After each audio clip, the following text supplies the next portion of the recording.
everybody. I'm Sara Gould. Thank you very much for the invitation to come and talk to you today about EThOS. Hopefully, as well as talking to you, I'm hoping that you're going to ask me lots of questions and raise lots of queries around EThOS. So I don't intend to talk for too long, so that we do have some time for questions afterwards.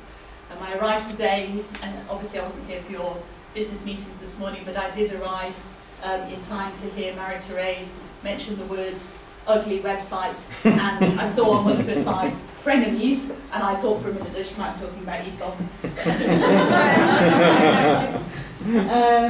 So today I'm going to talk a little bit, give you a snapshot of what EThOS looks like now, a little bit about the progress, some progress that we've made in the 6 months that I've been around working on EThOS, a little bit about the membership model, and some future thoughts, vague thoughts at this stage, but very much want to get your views on future thoughts.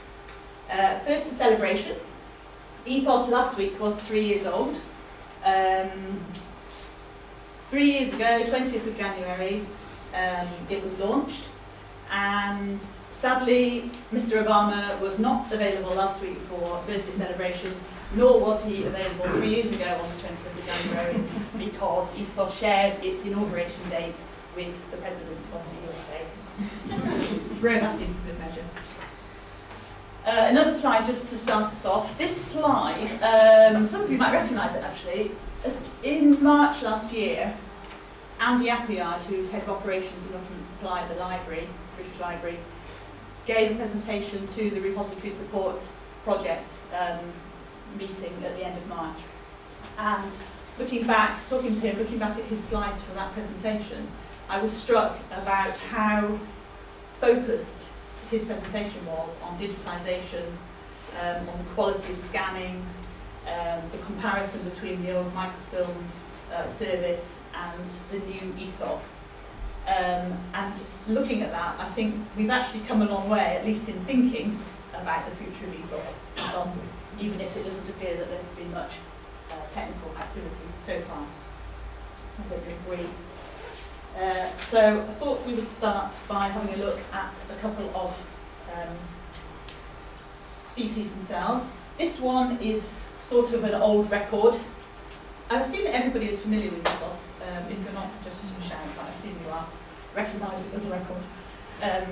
We've got a pointer here, so on this one we know it's old. It's got the old microfilm shelf mark down here in the corner,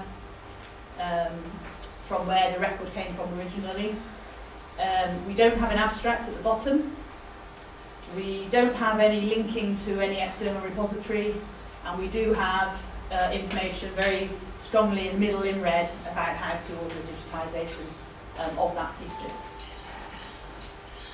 A much newer record has been harvested from a repository, and we can tell that because it's got the link directly out to the repository, in this case at Middlesex University. It's also got an abstract. It doesn't have the old microfiche number. Sadly, it still actually does have this digitization information in the middle, and I'm very, very aware that we need to get rid of that as soon as possible. Okay. So a quick snapshot of content at the moment. I don't know if you can read the figures from where you're sitting, but the first one shows total records in EThOS, currently standing at somewhere like 300,000 records.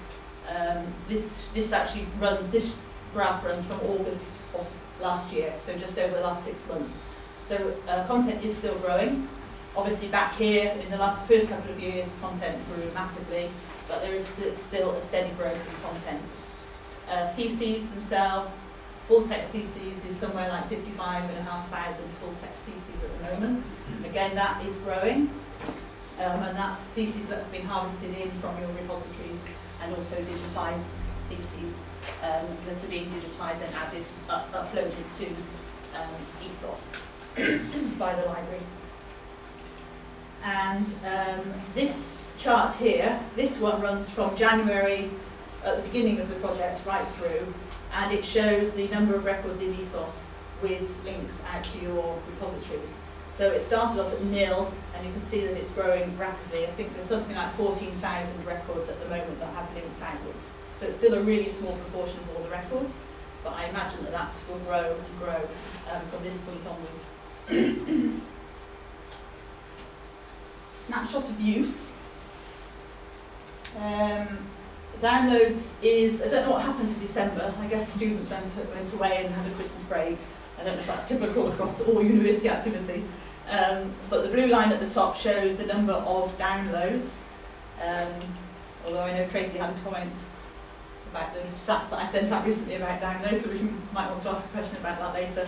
But generally speaking, downloads, and that is PDF downloads from EThOS, is running at around 10,000 a month, something like that, and it's pretty consistent, if not growing. The orange line at the bottom is the number of requests for digitisation of paper copies, and that's running at something like 500 a month at the moment. And again, although it's got a blip in October, I think we had some marketing messages went out in October, so everything seems to have gone up a bit there, which just proves the value of doing some more publicity. But generally speaking, the demand for digitisation, although we're starting to get the links through, and although a lot of institutions have changed to end user pays to pay for digitisation, there is still a consistent ongoing demand to have old paper theses digitised. The blue line is new registered users, so we get something like 3,000 a month new users. As I'm sure most of you know, every person who wants to access anything other than just the simple record, so if you want to do a download or if you want to order a thesis, you have to register your details, you have to log into EThOS. So we're getting 3,000 new ones each year. There's so much more we can do about analysing the stats. You know, how many are return visitors, how many use it once and go away and never come back. The pink line is the number of click-throughs from the records through to your own institutional repositories. We've only just started counting that. We've had web analytics installed in the EThOS product, so now we're in a position to be able to count click-throughs, click-outs to your repositories, and I would expect that number to grow significantly. It's very warm here. Just have a drink.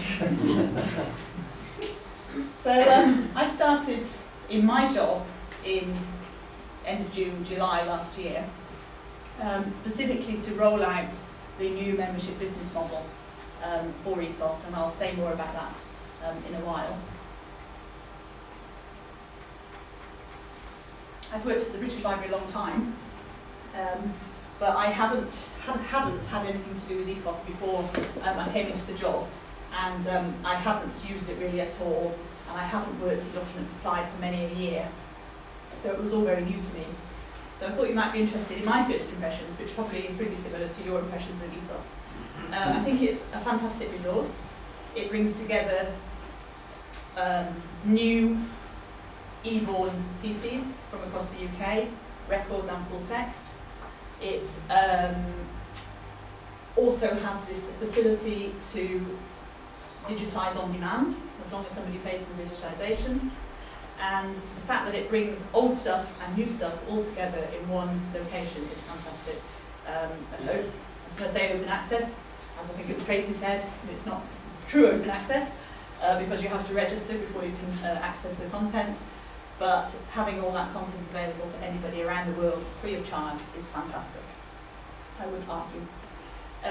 My first impression of the user experience was clunky, to say the least. The fact that you have to put a PDF into a basket before you can view it seems nonsense. The search functionality, I think they'll agree, is pretty basic. And I was also struck, as I said at the beginning when I showed you Andy's slide, I think, that I was struck how much it replicated the old thesis microfilm document supply service. And there hadn't appeared to be much regard to metadata and to building a bigger picture of this new type of body of content. 6 months down the line, where are we now? Well, I do think repositories are really, really complicated and evolving all the time. There's so many new projects we've heard about today. There's various different things. And EThOS, as I would say, is very complicated. Perhaps it's too complicated. It tries to do a lot of things. It holds records and full text. It harvests in from all your repositories. It speaks to all sorts of different repository software. It supports end-user ordering, which involves credit card payments. It has the digitization flow and upload of those documents into EThOS. So it's a very complicated beast, I think, is the overall summary. So what have we done recently, over the last 6 months since I've been involved? Well, we've rolled out the institutional membership model, and I'll say a bit more about that in a minute. Hopefully some of you will recognise this brochure that we sent you back in September, October last year. The British Library has reviewed its digitisation, the workflow of digitisation. So one of the recommendations coming out of the consultation around the new business model was that rather than it be a project that was about digitisation and about digitising old material, that it should focus on e-content.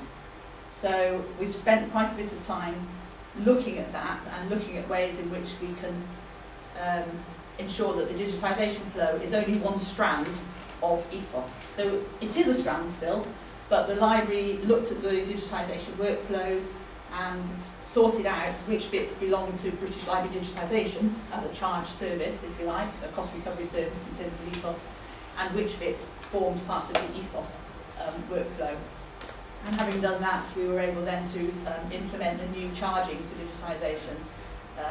One charge for member institutions and another charge for non-member institutions and end users. So that's all in place now, as some of you will know. Then technical development, obviously, is a massive priority. We finally got our developer in December last year. Took a huge number of months to get that in place.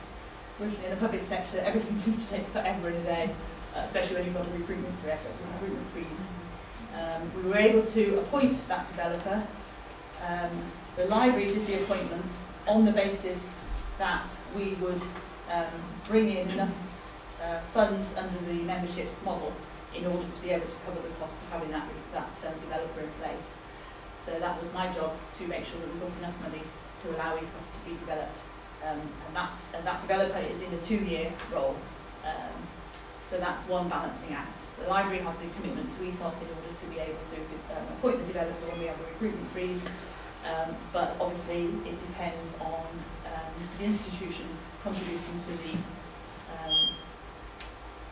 to the funds for that, and obviously that's a risk because it's a risk for you because you don't know whether it's worth you committing to supporting EThOS at the moment until you can see some progress, and I know that it's up to BL now to deliver some improvements, some progress. So what has our Anand, it's called, our developer, he started in December. He found it really, I think, overwhelming. There's so many bits of EThOS, the database, the different repository software, the user interface, all sorts of different bits and pieces. But we've been looking at, of course, now we've got this membership, institutional membership. There's some changes to the EThOS administration function within the system to allow us to be able to support the membership model. So that's pretty much finished now. We've done some more work around the digitisation funds management. The charging, I don't know if many of you get the statements for digitisation requests, charges. All of that side of things is moving out of EThOS funds management into the British Library's finance systems. So that will be an improvement. If any of you are familiar with other British Library services like document supply, the management of the digitisation will look and feel much more like the document supply funds management. So that's another step in splitting out the digitisation from EThOS.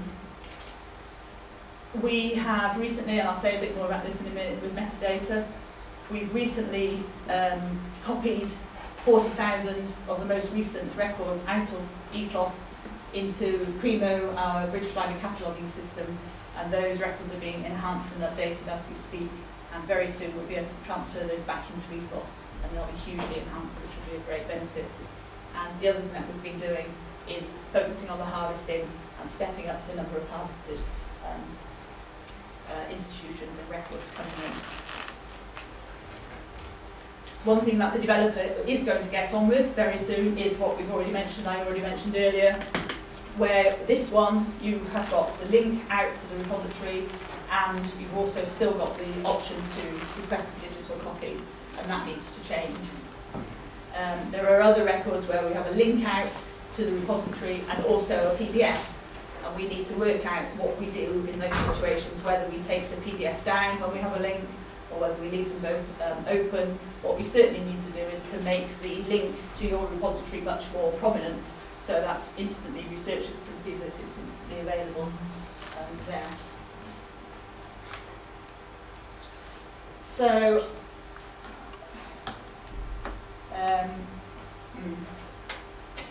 and the fourth area of progress really is around metadata, as I say.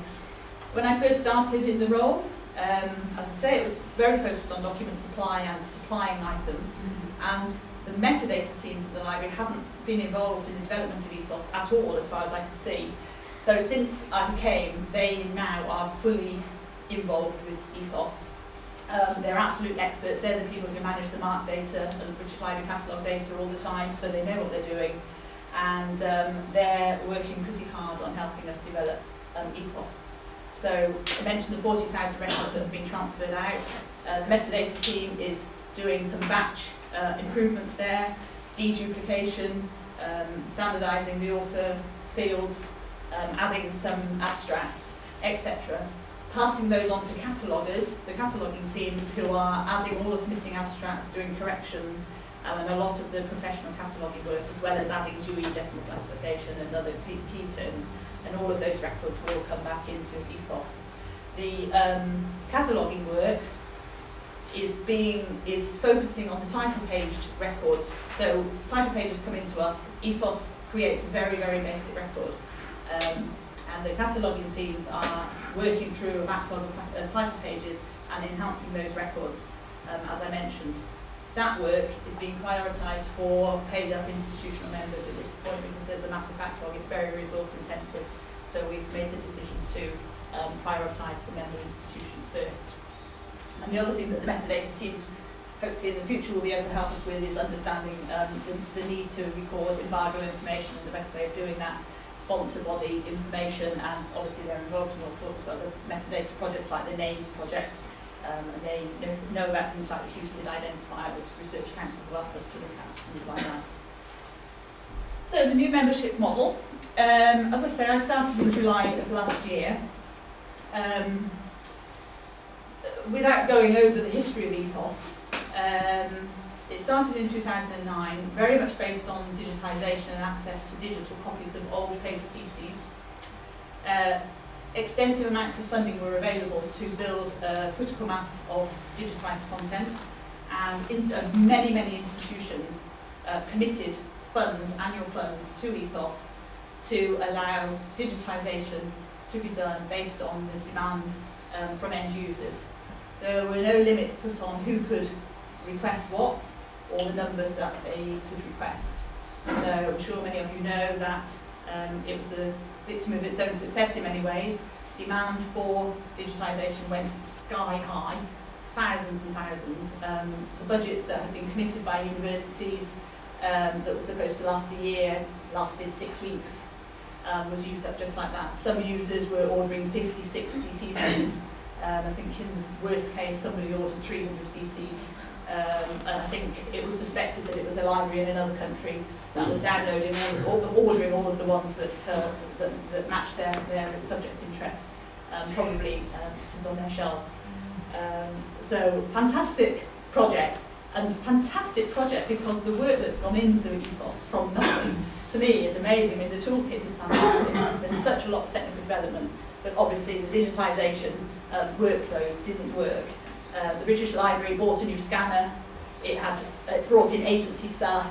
It had a night teams working through the night. Theses were piled up to the ceiling apparently. I mean, I wasn't around at the time, but it was absolutely ridiculous. And of course, universities ran out of money, and now lots of universities have switch to having the user pay for the digitisation, because obviously the money is much shorter, tighter than it was before. I think at the same time, because there was so much focus on digitisation, just looking at the time, so much focus on digitisation, the development work and the other areas of EThOS ground to a halt at the library. I think that's fair to say.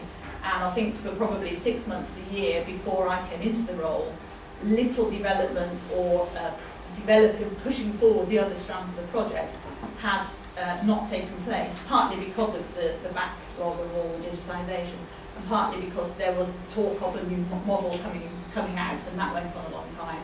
And just as it took us, I think, 5 months to appoint and our developer, my role was first advertised in February, and I didn't start until July, so the delays kind of went on and on and on.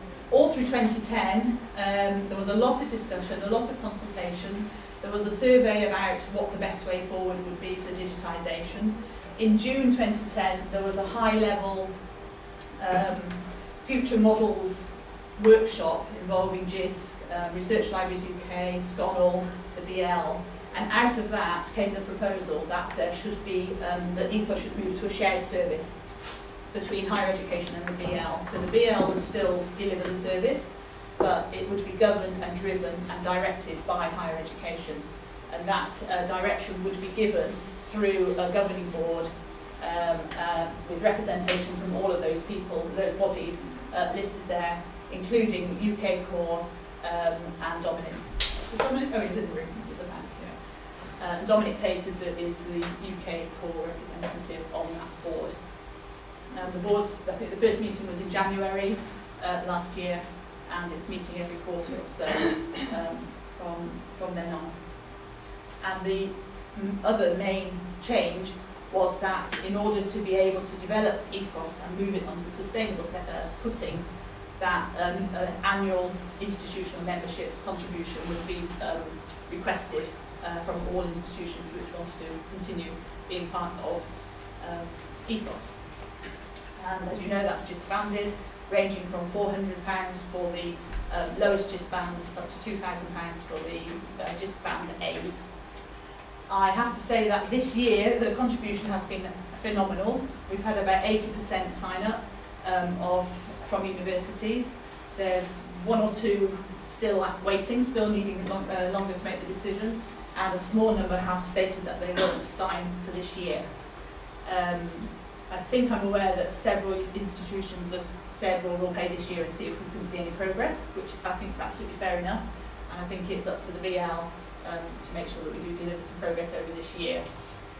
The new EThOS year, if you like, started in November of last year, and we're still working through the benefits and non-benefits for members and non-members, and I'd be interested again in your comments on that. I mean, at the moment we've got the split digitisation pricing, we've got the enhancement of the records by the cataloguers, and the statistics, although they're very rogue at the moment, I intend that they will be for members only, but there's plenty of other things that have been suggested that we might draw down the service for non-members. So, for example, the title page processing, is that a core British Library commitment, or is it part of a member EThOS service? The facility to order, end-user ordering of digitisation is pretty resource intensive. Perhaps we should switch off that option for people who are institutions that are non-members. But that's entirely open, and we'll be consulting much more during the next 6 months on that.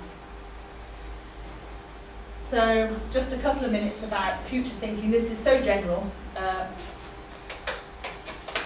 No decisions have been made. But how I see it is, now that we've got our developer in place, and now that we've got, I suppose one of the things that I hadn't expected to do when I came into the role was to corral the various British Library departments together to push EThOS forward. It had been very much, as I say, a document supply service, but what's happening now is we've got the metadata teams, we've got the technical teams, we've got the document supply, digitisation teams coming together, and then now beginning to talk about what happens now. But it's taken to this point, really, to get to that stage. Yeah, I don't think it helped either, because I don't know if any of you knew Joanna Newman. She was head of higher education at the library. She left, I think, in March last year, and we had a period of not having a head of higher education engagement. We've now got that person in place. She's called Maya Maricevic, and she's my direct manager. So my job sits at the moment within the higher education stakeholder engagement side of things, rather than the document supply side. So within the next few months, I would like to see a period of kind of, come on guys, let's get this thing back on the road and back on track. So some technical developments, get rid of the little bugs that are in there, some of the really dreadful messages that you get on some of the records. We've talked about linking the records to institutional repositories. I'd like to get rid of the basket for download, because I think that puts people off. And I know that lots of libraries do order theses from EThOS, the digitised theses, on behalf of their own students. At the moment you have to pay by credit card, because that's how it's set up, but I know that lots of libraries want to be able to have that charge debited from your deposit account or your EThOS account, so that's another priority. Metadata exposure, we're just about to expose the metadata to some resource discovery services, starting with Primo Central. EBSCO have been in touch. We really need to get it out on Google. I mean, I think there's been a lot of hesitancy over the last year about releasing it on Google because of the demand, the worries about the demand. We don't want to take a step back, but that needs to happen. And we need to work better about working with the cataloguing. What we want to be able to do is take your catalogue records and feed them directly into EThOS, which at the moment we can't do, but we keep being asked to do that, and that is another priority. Harvesting of the downloader, I know there's lots and lots of issues with the downloader. I think what we need to do, and Andrew Siddle has already approached some of you about getting together on a technical workshop, a bit like happened some time ago, to really bash out what we can do about the downloader. Obviously I need to embed the membership model, look at those benefits and disbenefits. And we're talking about plagiarism protection, we're talking to iParadigms, who are the people behind Turnitin, to talk to them about putting EThOS content into their body, into their corpus, which would provide some reassurance to authors that their thesis content was protected by being in that body of authenticated content. And Authenticate iParadigms are coming to the next board meeting to talk to us, talk to the board about that in more detail. That's the first bit in my mind. I don't know what Dominic's thinking about this, because I haven't really shared this with the board yet, but so he's probably thinking, oh, I don't know this. Then I think it's about, right, come on, this is what it looks like now. What do you people want it to look like in the future? We need to get on and do some more stuff. We need to raise its visibility. I need to do some impact measures. We need to crack those statistics, which are, again, so hard. I mean, I think it's Huddersfield, I don't think anyone's here from Huddersfield, but their repository, I happened to notice yesterday, it's fantastic. You've got really nice little download statistics and country of download statistics just there for every single thesis, but we're not there yet, but I want to be. I want some sort of easy, accessible statistics, perhaps a members login page on the EThOS website. We need to look at metadata, have we got it right? And we need to consider the question of preservation of theses. Does EThOS or the British Library have a role to play in preserving your theses? That's something that's always been kind of there on the background and in the documentation about EThOS, but is it actually wanted? And we need to consult on that. So some of the things that I think we should be doing all through this year, definitely coming to you, asking your opinion, coming out, doing workshops with you, for example, taking account of everything else that's going on out there. Who do we talk to? Your repository managers. It also sits with document supply quite often. Is it library managers? Is it e-content? It's quite broken up, I find, and that's really the same thing that's happening in the BL, that it's been all kind of these different departments that have got to come together. And obviously anything that we come up with has to go through the board. And then hopefully by the time the next year's EThOS annual cycle kicks in November of this year, we should be in a position to know where we're going in future. We should be in a position to implement any changes that haven't been implemented already and implement the recommendations that we've worked through this year. We should be able to have it as a much more cost-effective service, hopefully without needing to apply a membership fee for more than the next year. and we'll know where EThOS is going long term. And I don't know what that will look like. I'm very open to your views. There's the end user leaflet over there if you'd like to take a few copies on your way out. That's it. If you have any questions, here I am.